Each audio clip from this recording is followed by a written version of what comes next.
Opa, seja muito bem-vindo, seja muito bem-vinda. Thiago Aguiar aqui, Mobile Developer, tanto Android quanto iOS. E no vídeo de hoje eu quero compartilhar aqui com você como criar o seu primeiro aplicativo Android. Então a gente vai começar do zero, vou te mostrar todos os passos que você precisa ter para ter um aplicativo funcional existente, que se conecte à internet, que faça alguma informação, que realmente processe algum dado. Então vamos começar do começo. Primeiro passo que você precisa ter é a ferramenta oficial de desenvolvimento de aplicativos Android nativo, a famosa Android Studio. Então, para ter o Android Studio, é só você acessar o Google, pesquisar por Android Studio. Na página oficial do Android Studio, você vai fazer o download para o seu sistema operacional, seja Windows, Mac, Linux ou Chrome OS, e fazendo todos os espaços de instalação, eu vou deixar linkado aqui um card para você instalar, para te ajudar nesse processo de instalação na sua máquina específica. Então eu já tenho baixado aqui o Android Studio, então a gente vai começar criando também um emulador, tá? Então abrindo a ferramenta, você vai cair numa tela principal como essa, que é a tela de bem-vindo da ferramenta. Você vai clicar em Configure AVD Manager, tá? Então aqui vai ser a opção para você criar um emulador. Você não precisa necessariamente usar o emulador, talvez a sua máquina não suporte emulador. Então lá na página também do Google tem as definições das máquinas essenciais para você criar o Android Studio. Você pode utilizar um smartphone real, um smartphone de verdade. Basta colocar o cabo USB, ativar o modo desenvolvedor e você vai conseguir usar o seu próprio smartphone como ferramenta. Novamente, card aqui eu vou deixar linkado para você ensinando como instalar o emulador, como configurar o emulador e também o seu smartphone real. Beleza, então partindo do princípio que a sua ferramenta já esteja instalada, se você fez tudo direitinho nas aulas anteriores, nos vídeos que eu recomendei, a gente vai começar criando um projeto do absoluto zero. O Android Studio que eu estou utilizando nessa versão é a 4.1.2. Talvez quando você estiver vendo esse vídeo já é uma versão mais recente, mas provavelmente não mudou muita coisa. Se tiver mudado, também deixa nos comentários que a galera vai te ajudar em algum problema que você tiver, beleza? Então a gente vai criar um novo projeto, clicando em Create New Project. O nosso projeto vai consistir num conversor em tempo real de valores monetários, ou seja, a gente vai conseguir converter reais, eu vou até abrir o aplicativo aqui para você visualizar, a gente vai conseguir converter reais em dólares, euros e pesos chilenos. Então eu vou colocar aqui o valor de $1, no momento que eu gravo esse vídeo, nesse exato minuto, às 15h53, é 5,70. Euros são R$ 6,82 e pesos chilenos são 0,008 centavos, né? O peso chileno tem um valor diferente aí na nossa conta. Então esse é o aplicativo que a gente vai criar, tá? É um aplicativo relativamente simples, pode parecer simples a tela, mas você vai aprender bastante fundamento legal aqui da criação de aplicativos, tá bom? Então, acessando a parte de criação do novo projeto, o Android Studio fornece para a gente uma série de templates iniciais, templates prontos para a gente começar a criar um aplicativo já com pré-configurações caso a gente quisesse, por exemplo, tela de login, alguma barra de navegação. Nosso intuito é começar do absoluto zero, então eu vou escolher uma empty activity, ou seja, uma atividade vazia, é a atividade da execução do nosso aplicativo. Então eu vou chamar esse aplicativo aqui de monetário. Tá? Pode pôr o nome que você quiser. Você vai escolher o lugar que você quer salvar. Nesse caso eu vou salvar nesta pasta desse caminho do meu computador. Tá? E o package name, que é o nome da minha empresa ou do meu site, ou qualquer outro nome caso você ainda não tenha, um site por exemplo, terminado com o nome do projeto, lembrando, sempre começa invertido. Essa é só uma norma que a gente utiliza. Linguagem de programação, eu vou utilizar a Kotlin e o valor mínimo que vai ficar disponível esse aplicativo, ou seja, quais versões de Android vão conseguir rodar meu aplicativo, vai ser a partir da versão Lollipop para frente. O Lollipop é a versão 22, né, do kit de desenvolvimento do Android, o famoso SDK. Então, se você não entende nada dessas informações, não se preocupe, a gente vai passar por ela aqui também e a gente vai dar um finish. Lembrando, a gente vai usar a linguagem de programação Kotlin, então eu também vou deixar linkado aqui um curso completo, mais de 3 horas, para você aprender de uma vez por todas a programar utilizando a linguagem Kotlin, tá? Então também você pode assistir ela, mas se você já sabe um pouquinho sobre Java, sobre JavaScript, Kotlin, sobre Swift, vai ser mais tranquilo para você pegar aqui no código, tá bom? Então beleza, o nosso projeto foi criado, o primeiro projeto já vem com uma estrutura de pastas prontas aqui. A gente vai focar mais em trazer o aplicativo em existência nesse instante do que explicar todas as pastas, porque aí levaria aí dezenas de horas para explicar todas essas pastas. Mas eu quero que você saia daqui já familiarizado, já entendendo como que funciona. Se você quiser ir a fundo, quiser realmente mais de 200 aulas, mais de 40 horas de programação no universo Android, do começo ao fim, é só acessar o primeiro link da descrição, que é do meu treinamento completo do zero, que você vai conseguir se tornar um desenvolvedor Android profissional, tá bom?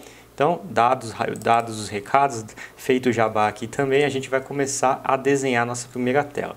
Então, o nosso layout fica na pasta de layout, tá?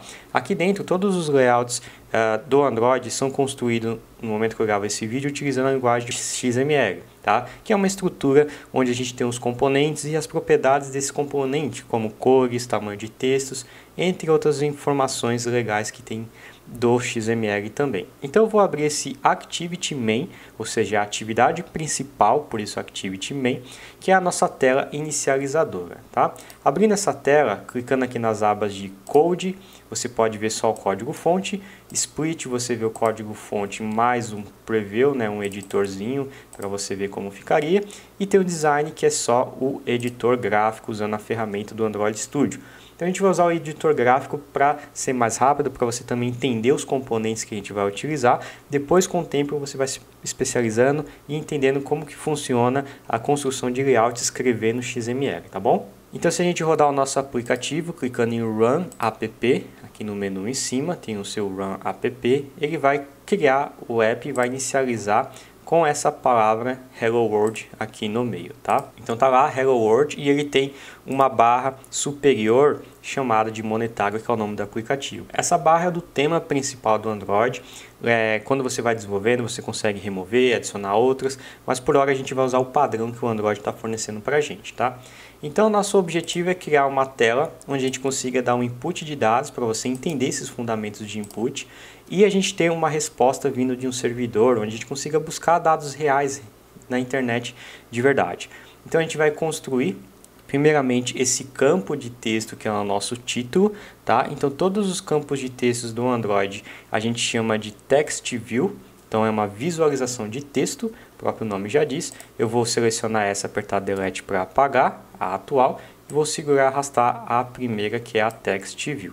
Então toda vez que a gente arrasta na tela principal, a gente tem essas bolinhas para a gente fazer a ancoragem dos componentes. Como assim ancoragem, Thiago? Para que todo smartphone, independentemente do tamanho, se redimensione o nosso layout, para a gente não ter que ficar criando múltiplos layouts para cada tamanho de smartphone, a gente usa essas questões de âncoras, né? Ou seja, em termos em inglês seria constraint, a gente chama isso aqui de constraint. Basicamente é um peso que a gente acaba aplicando naquele elemento para que ele se ajuste dependendo das coordenadas laterais superior e inferior. Então se eu segurar essa bolinha aqui e colar aqui em cima, você vai ver que ele levou o meu text view lá para cima. Agora se eu segurar ele e arrastar a bolinha para baixo, ele jogou o meu text view no meio. Mas Thiago, por que ele jogou no meio? Tá vendo que parece uma mola? Então realmente é como se fosse uma âncora. Ele está empurrando de baixo para cima e aqui de cima para baixo, o que fez com que ele ficasse centralizado, tá? A mesma coisa na esquerda e a mesma coisa na direita. Então aqui a gente consegue fazer um jeito dele centralizar os nossos elementos utilizando o conceito de constraint. Então toda vez que você ouvir falar em constraint, é a âncora, é o peso daquele elemento em relação ao seu conteúdo como um todo, que no caso é as laterais do seu smartphone, tá? Então para que isso daqui funcione, para que a gente tenha nosso texto, a gente sempre vai ter um identificador único desse texto para a gente conseguir saber qual tipo de texto, porque imagine o seguinte cenário, imagine que você tem 10 textos, como é que eu vou saber qual texto é qual? Então tem esse identificador único que a gente chama de ID.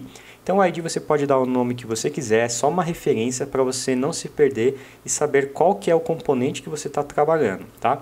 Então esse ID, como é o título, eu vou chamar de txt_title. Eu vou dar o Enter e vai perguntar, olha, você tem certeza que você quer renomear o nome desse componente, né, o ID desse componente? Sim, dá um refactor, ele vai renomear. Então aqui não mudou nada, então é só identificador único, é só um identificador, né, um token, um ID que a gente alterou. Para alterar o texto, a gente vai procurar aqui na paleta de componentes, é só rolar para baixo, você vê que tem bastante propriedade que a gente pode alterar. Vamos pesquisar aqui a propriedade chamada de text, para a gente trocar o texto, tá vendo? Então eu vou chamar esse texto aqui de quanto é, que é o título que a gente quer. E a gente pode mudar outras propriedades, como a cor do texto, usando text color. Eu vou trocar aqui, eu vou pegar esse purple 500, pode ser. E também o tamanho do texto, tem um text size, vou pôr, por exemplo, 24. E a gente também pode colocar ele negrito, tem um text style, o estilo do texto. O estilo do texto vai ser negrito. Então a gente vai pesquisar aqui. Aqui, ó, abrindo aqui, a gente tem um bold. Então, ficou um texto negrito. Legal, então ele já ficou aqui no meio, só que eu não quero que ele fique centralizado. Eu quero que a âncora inferior tenha menos força, na verdade tenha mais força, para que ele empurre os demais elementos aqui para cima. Eu quero deixar ele mais ou menos aqui. Então o que eu vou fazer? Eu vou alterar a força de proporção dessa tela. Como que eu vou fazer isso? Eu vou lá no meu código, dando um split aqui, e vou colocar uma propriedade aqui no XML, e é legal para você aprender também a escrever código XML, chamada de app:/layout underline constraint vertical bias, ou bias. Isso aqui é o peso que a minha constraint vai ter. Então a constraint vai ter 0.1, ou seja, 10% de tela. Se eu usar 0, ele vai ficar lá em cima. Se eu usar 90, ele vai lá para baixo, tá vendo? Então eu vou deixar 10% para deixar uma proporção legal para o layout que eu vou criar. E agora eu vou começar a jogar meus componentes embaixo. Então, novamente, como eu falei, a gente trabalha com constraints sempre em relação ao conteúdo pai ou em relação ao outro conteúdo da tela. Então, como eu quero colocar um campo de texto embaixo desse editor de texto, dessa label, dessa palavra, eu vou usar a constraint em relação a este carinha aqui, não mais as laterais do meu smartphone. Então, que componente eu vou usar? Eu preciso de um input do teclado, eu preciso de um componente que deixa eu escrever alguma informação. Então, a gente vai procurar aqui em text o componente chamado de number, porque eu só quero digitar número. Se fosse texto, a gente poderia usar um plain text, mas é só número, então eu vou pegar esse daqui, number. Vou arrastar aqui para a tela. Qualquer posição que eu colocar vai mostrar esse erro, então eu tenho que definir as constraints.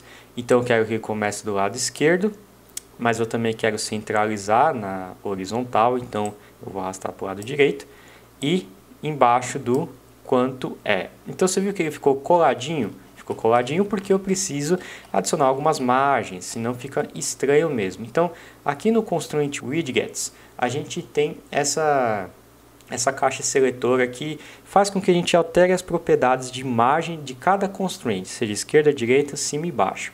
Então eu vou trocar para um valor fixo, pode ser os que tem aqui mesmo, 24, acho que fica bom. E a gente novamente precisa definir um identificador único para ele. Eu vou chamar ele de edit_field, que é o campo de edição, vou dar um OK. E a gente já tem um identificador único. O que mais que a gente pode adicionar nesse carinha aqui? A gente pode começar a adicionar também um placeholder. O que é placeholder, Thiago? Placeholder é esse texto acinzentado, que não necessariamente é um texto escrito naquele campo, mas é para informar para o usuário uma dica, para mostrar para ele, olha, você pode digitar algum valor que corresponda a. Então, nesse caso aqui, eu tenho que digitar um valor em reais.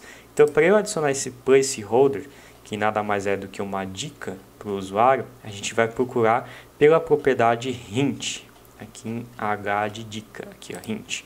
Eu vou escrever aqui o RS 99.27, que é uma dica que eu quero passar para o meu usuário. Além disso, eu quero centralizar esse texto, você viu que ela está do lado esquerdo, então vamos procurar o Text Alignment. Text Alignment. Vamos colocar como Center. Então, centralizou. Aí você pode estar me perguntando, ok, Thiago, tem tanto componente, como é que eu vou decorar todos esses componentes? Como é que eu vou saber como alterar a margem, como que eu realmente coloco o componente para o centro, como que eu mudo a cor? A verdade é o seguinte, você só vai aprender quando alguém te ensinar, e é isso que eu quero compartilhar com você. É isso que eu compartilho também lá dentro do meu treinamento. Todos os passos para você criar qualquer tipo de aplicativo que você quiser. Eu te dou 95% de todos os apps vão ter basicamente muitas das coisas que eu vou compartilhando, que eu compartilho lá também. Então somente quando você tiver um mentor, alguém te ensinando, te explicando, você vai se familiarizar e entender como as coisas funcionam, tá? Não dá para decorar tudo de uma vez e com o tempo isso vai internalizando para você. Mas vai com calma, aos poucos você vai pegando, tá bom? Então vamos lá, vamos continuar aqui desenhando o nosso layout. Próximo componente eu quero um seletor único, que a gente chama de Radial Button. Então para eu ter um Radial Button, ou seja, uma caixa de seleção que não é múltipla escolha, ou seja, eu posso selecionar apenas um, eu preciso de um radial. Então, os radials ficam aqui. Eu posso pesquisar por radial, tá aqui em botões, é um tipo de botão. Como são 3, eu preciso de um grupo de botões primeiro. Então, eu vou arrastar o radial group e dentro do radial group eu vou colocar um radial button. Então, eu vou segurar aqui e posso colocar aqui embaixo dele, tá vendo? Você viu que ele ficou dentro dele? Então a gente já tem um primeiro. Vamos adicionar o próximo. Eu vou chamar esse Radial Button já. Vou colocar um identificador único para ele. Para a gente já não se perder. Vamos lá. Radial Group. O Radial Group eu vou chamar ele de Radial Group mesmo. Sem nada criativo. O próximo vai ser do dólar. Então eu vou chamar esse carinha aqui de Radial USD. Vou dar um refactor. O próximo vai ser o radial do euro, EUR. O próximo vai ser o radial do nosso peso chileno. Então, é o CLP, tá? Então, esses são os nomes que eu quero dar para ele. Agora, a gente tem que trocar o texto, né? Vamos trocar o texto para fazer sentido. Então, vamos procurar aqui o text. Vou chamar esse cara de USD. O de baixo vai ser o EUR de euros e esse vai ser o CLP. Beleza? Agora a gente, novamente, vamos usar as constraints agora do Radial Group. Por quê? Porque dentro dele já tem os 3 alinhados de cima para baixo. Vamos adicionar ele aqui com uma margem também de 24. Alinhado no centro, então é só usar a âncora para os dois lados que ele força pro centro, tá bom? Então já está parecido com o que a gente precisa. E por último um botão, então a gente vai arrastar um botão, vou alinhar também embaixo aqui com um 24, na esquerda e na direita, pode até ser maior aqui, um 32, na esquerda, vamos lá, na direita, e também um identificador único para ele. Então esse botão eu vou chamar de BTN underline converter, que é o evento de ação que ele vai fazer. E a gente também precisa trocar a cor dele. Eu não quero essa cor, eu quero um verde de ação. Então a gente vai procurar um background tint, ou o próprio nome já diz, a tinta do fundo, a cor de fundo. Vou usar esse verde aqui, pré-pronto, e vamos trocar o text. O texto dele vai ser o converter, tá? Converter. E teoricamente a gente finaliza o nosso layout. Vamos rodar e ver se o nosso layout já está pronto. Rodou aqui, já tem o nosso texto, você vê que é o outro aplicativo que está rodando. Agora ele já está funcionando os cliques, esse evento ainda não faz nada, e o botão já está com o nosso teclado. Só que ele não aceita casas decimais. Então como que a gente muda a propriedade de um teclado? A gente precisa editar aqui no XML, que eu acho que fica bem mais fácil de a gente mudar. A gente vai vir aqui no Edit Text, que foi o texto que ele já escreveu para a gente. Vamos trocar para uma propriedade aqui chamada de Input Type. O Input Type, eu acho que até tem já definido aqui, ó. Vamos trocar por um number decimal. E aí o nosso teclado vai aceitar casas decimais agora. Então vamos ver, apareceu ponto 25. Beleza, então casas decimais já está ok.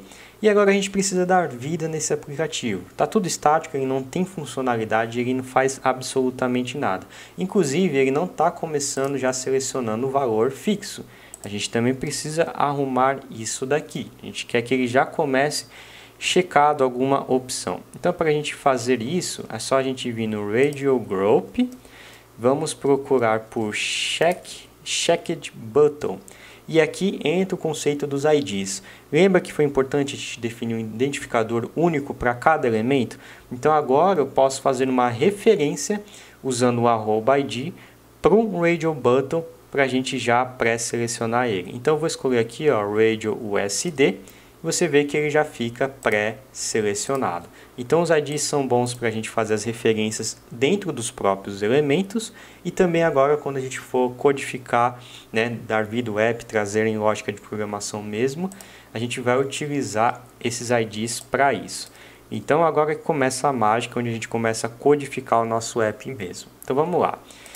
Todo o layout XML ele é administrado e ele é gerenciado por uma atividade, que a gente chama de Activity. Então, toda Activity pode gerenciar uma tela, né? Uma tela precisa de uma atividade lógica, onde a gente vai adicionar a lógica de programação, os if, else, toda a lógica que a gente precisar.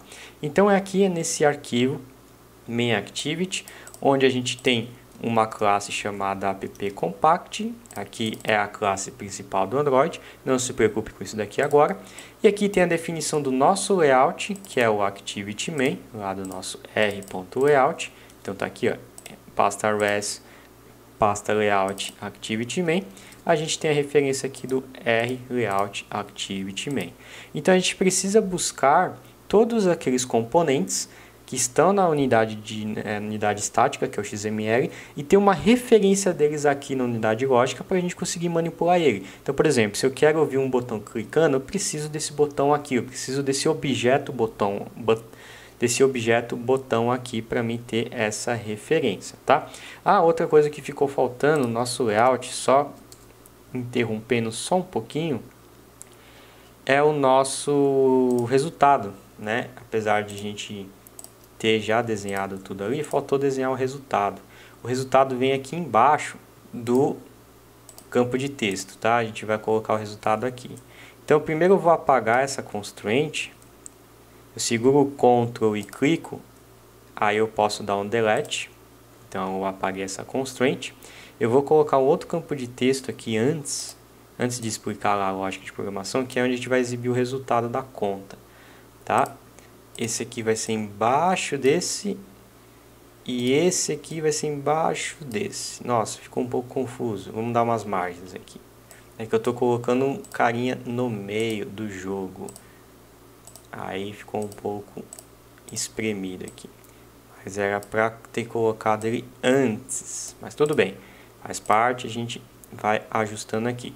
Vamos mudar o tamanho dele. Vamos trocar o text size dele para 30 e vamos adicionar também um text style como negrito, bold, tá? Aqui vai ser onde a gente vai mostrar o resultado. Só que eu não quero já aparecer esse texto, né? Esse identificador, porque é um resultado ainda. Eu vou até trocar o ID dele, eu vou chamar ele de txt_result, é o nosso identificador do resultado. Aqui dentro o que eu vou colocar? Tem uma propriedade aqui chamada de visibilidade, visibility. Eu vou trocar ela para gone, ou seja, vai embora. Enquanto eu não tiver feito a conta, eu ainda não vou exibir esse cara, por isso que ele desapareceu, tá? Então beleza, a gente colocou o último carinha que estava faltando, que é o campo de texto. Voltando aqui na unidade lógica, como eu estava falando, a gente precisa dessa referência, a gente vai precisar codificar e pegar a referência do campo de texto, dos botões, para ouvir os eventos de input do usuário. Então, como é que a gente pega essa referência? A gente faz essa referência usando uma função que toda Activity tem, chamada de find view by ID. Então, a gente vai pegar aquele identificador que a gente criou para ele conseguir ter a referência desse objeto aqui no código lógico. Então, eu vou usar o R, que é a nossa pasta de recurso, .id, ponto e o nome do ID que eu tinha dado lá anteriormente. Então, por exemplo, eu quero uma referência do resultado, que é o txt result. Então, isso daqui vai me devolver um objeto do tipo que eu quiser. Então, eu vou escrever aqui o tipo dele, que é usando esse conceito de tipos genéricos, chamado de TextView. Então, aqui a gente já tem a referência do TextView. Agora, eu preciso armazenar em uma variável. Então, eu vou colocar uma variável aqui chamada de result. Poderia colocar ela como uma variável aqui, mas como eu vou usar ela depois, mais para frente, vou usar ela como uma variável de campo aqui, ó, private late init var result do tipo TextView, tá? Novamente, isso aqui é explicado lá na nossa aula de Kotlin. Acesse o link novamente caso você ainda não entendeu. Mas basicamente eu estou pegando a referência desse objeto para eu conseguir manipular e mudar o seu comportamento. Então, se eu pegar aqui um result.text e trocar para um novo texto, se eu rodar esse código, nosso aplicativo, automaticamente, quando a atividade começar a executar, ele vai chamar essa função onCreate, vai atribuir o layout e vai atribuir essa frase no nosso componente. Mas como está a visibilidade Gone, lembra do Gone? Então, preciso fazer ele ficar visível novamente. Vou dar um result.visibility, recebe view.visible. E aí, ele vai tornar o que estava antes como Gone visível na tela para o usuário. Então, ele vai aparecer aqui, ó, novo texto. Beleza, então aqui já está começando a ter um pouquinho mais de dinamismo, o nosso código está um pouquinho mais lógico. Então, como é que a gente escuta eventos de clique no Android? Para a gente ouvir o evento de clique, a gente precisa de uma outra função que vai ser disparada no futuro. No futuro, quando o usuário realmente houver o touch no smartphone. Então, a gente vai pegar a referência também para o nosso botão. Então, vou declarar uma variável chamada de buttonConverter, que vai ser do tipo findViewByIdButton, através do seu ID, que é o r.id.btnConverter. E aí, com o botão em mãos, eu vou dar um button.setOnClickListener. Então, aqui tem um bloco de código que vai ser executado quando o usuário clicar. Então, como que eu vou testar isso? Vamos passar essas duas funções aqui para dentro, para a gente visualizar se realmente isso aqui acontece quando a gente clica no botão e aí ele mostra essa função. Então vamos lá, não vai aparecer nada quando apertar em Converter, apertou o Converter, apareceu o texto. Então esse bloco de código interno foi executado em segundo passo, toda vez que houver um touch na tela. Então, para a gente separar o código e deixar mais bonitinho e bem mais organizado, eu vou criar uma função privada chamada de Converter. E aqui dentro vai ficar toda a minha lógica de conversão. Então, vou apagar essas duas instruções e vou chamar a função Converter aqui. Beleza, então quando eu clicar eu vou chamar esse bloco de código. E aqui onde a gente vai começar a fazer a nossa lógica. Então, qual que é a lógica? A lógica é o seguinte. Se eu não digitar nada e apertar o botão Converter, ele não pode fazer nada. Beleza, então isso aqui é a primeira situação, a situação do nada. Se eu digitar alguma coisa e apertar Converter, ele tem que pegar essa propriedade, se vai ser dólar, se vai ser euro, se vai ser peso chileno, vai ter que pegar o valor que eu dei no input, né, o valor que o usuário escreveu, e vai ter que chamar num servidor, passando essas propriedades, e o servidor vai me devolver o valor daquele dia, por exemplo, quanto custa o dólar naquele dia, e a gente vai multiplicar o valor que a gente colocou em cima do valor real do dólar naquele dia. Então, é dessa forma que a gente vai conseguir fazer o nosso conversor. Então, vamos lá, como que a gente vai fazer aqui agora? Primeiro passo é identificar qual que foi o seletor que o usuário escolheu, se é euro, dólar ou peso chileno. Então, novamente, a gente precisa buscar o radio group para buscar os seus filhos para identificar quem que foi selecionado. Então, eu vou criar uma variável chamada de selected, ou seja, selecionado currency, que é o valor monetário, e vou usar um findViewById do tipo radio group e vou passar o ID do meu radio group. Tá? Então, aqui o nosso ID, eu já tenho o radio group em mãos, e agora eu vou verificar qual que é o valor selecionado. Então, eu vou guardar aqui uma variável chamada de checked, vai ser, vou receber o valor do radio group, ponto, checked radio button ID. Então o que essa função está me devolvendo? Essa função está me devolvendo o ID do botão que está selecionado naquele momento. E aí eu vou verificar se o valor checado for igual o ID do dólar, eu vou fazer alguma coisa. Se não, se for checado o valor igual o euro, eu vou fazer outra coisa. Se não, já é peso chileno, tá? Automaticamente já é o peso chileno. Só que o if else a gente pode ser substituído com o when. Então a gente pode usar a cláusula do when para fazer isso. Então isso daqui é a mesma coisa que se eu escrevesse assim, ó. When, quando o valor checado for o r.id.euro, faz uma coisa. Quando for o euro, faz outra coisa. Ou else também faz outra coisa. Então isso daqui é a mesma coisa que if, else, if, tá?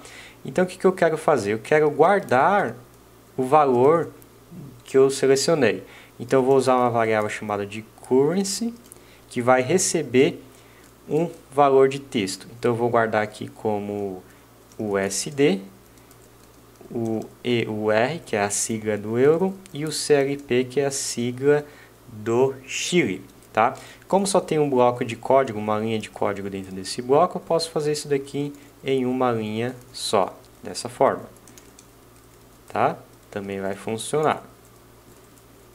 Vou até dar umas margens aqui para você visualizar, tá?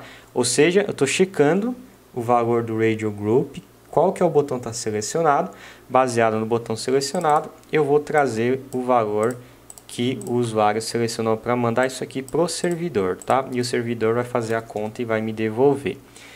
Feito isso, a gente pode até imprimir para ver se aparece. Vamos colocar lá no result. Vamos pôr aqui, ó, result.text recebe o currency. Result.visibilidade igual a view.visível. A gente vai testar dessa forma aqui, tá bom, tá? Então vamos selecionar euro e vamos clicar em converter, ó, euro. Vamos trocar para o peso chileno e vamos trocar para os Estados Unidos também, vamos trocar para dólar também. Então a gente conseguiu já verificar qual que foi o botão que o usuário selecionou. Agora a gente precisa pegar o valor que ele colocar aqui no input de dados. Então, na próxima lógica, eu vou fazer o seguinte, vamos apagar isso daqui. E aí eu vou guardar numa variável valor, chamada de value. E a gente vai precisar do edit text. Então, vamos guardar também aqui uma variável chamada de edit field. Recebe find view by ID do tipo edit text, através do seu ID, que é o edit field. Eu vou fazer um edit field.text.toString para mim pegar realmente o valor que está lá dentro, tá? E aí eu vou verificar se o valor for vazio, is empty, eu vou dar um return para ele não trazer mais nada. Então, por que eu estou fazendo isso? Porque se eu não digitar nada, eu garanto que o usuário não vai mandar por servidor alguma informação inválida, ou seja, nenhum campo, nenhum valor, nada digitado. Então, esse return tem a função de parar a execução da minha função nessa linha de código. Então, se essa condição acontecer, ou seja, o meu valor estiver vazio, ou seja, eu não digitei nada, ele vai parar a execução, tá? Se eu digitei alguma coisa, eu posso imprimir esse valor. Então, vou pegar aqui um result.text, o valor, e vamos dar o visibility como view.visible para a gente ver se a gente digitou certo. Então essa parte do result a gente está usando como base, como uma variável de apoio para a gente ver os resultados aqui. Vamos colocar um 22.50 e vamos apertar calcular, 22.50. Se eu não digitar nada e der um OK, ó, ele não continua a execução. Então ele não trava o meu código, não dá crash no meu aplicativo, não dá falha, nenhum bug acontece, tá? Então, na próxima aula a gente vai continuar, como está ficando um pouco extensa, a gente vai bater no servidor. Na próxima aula eu vou te ensinar a conectar na internet, realmente enviar essas informações, que é o valor e o tipo de valor monetário que a gente quer calcular, e aí ele vai trazer de volta quanto custa aquilo no dia e a gente vai fazer a nossa multiplicação para mostrar o resultado aqui na tela para o usuário, tá bom? Então esse é o vídeo de hoje. Se você gostou, clique no gostei, não esqueça de se inscrever no canal, ativar as notificações e também, se puder, compartilhar esse vídeo com seus amigos, isso ajuda demais o trabalho aqui pelo YouTube. Novamente, se você quiser se aprofundar no desenvolvimento Android comigo, de uma forma mais calma, mais lenta, passo a passo, com mais de 200 aulas, onde explico detalhadamente o que quer dizer cada coisa, cada pasta, cada comportamento, tudo que você precisa para criar um aplicativo profissional como Instagram, Netflix, Facebook, enfim, qualquer tipo de aplicativo que você conheça, eu te ensino lá no meu treinamento, tá bom? Eu vou ficando por aqui e te vejo no próximo vídeo.